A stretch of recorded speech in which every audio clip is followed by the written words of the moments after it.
Hierdie man hierso het hierdie jaar eie handig saam met sy vroutjie hierdie funksie weer aangepak. En toe hy die oproep maak te sê, Jaco, ek wil iets kleins doen hierdie jaar. Ek het met Neil gesê, ek het nie geweet hy die woord klein in sy woordeskat nie. En hy het dit weer eens bewys, as ons dit kan vra, Minion, sal jy vir ons gou opsit. Hy is natuurlik aangewys as die nommer 1 onderwyser, Excellence in Technology, Enhanced Teaching and Learning, Neil Botha, Hermanus Primary School in die hele Weskaap.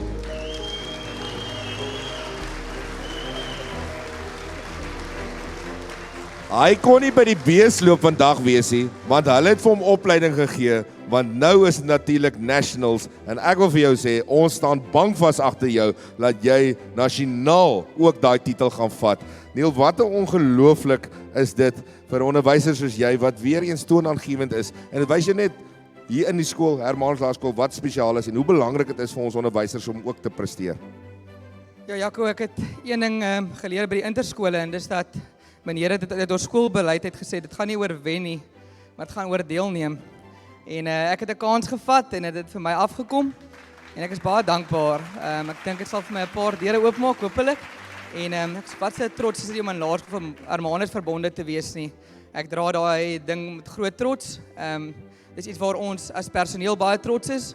En ons bou 'n gemeenskap, ons almal hier saam as mans vanaand. En om die gemeenskap uit te brei en te verbeter, nader aan mekaar te kom. En dis waaroor dit gaan. En hoe beter om dit vanaand saam met meneer Silje te doen hier, en Mohammed aan die stuur. Ek sê weer vir julle, as die vir meneer was hier langs my nie, so ek en my vrou nooit gewees het waar ons vandag is nie.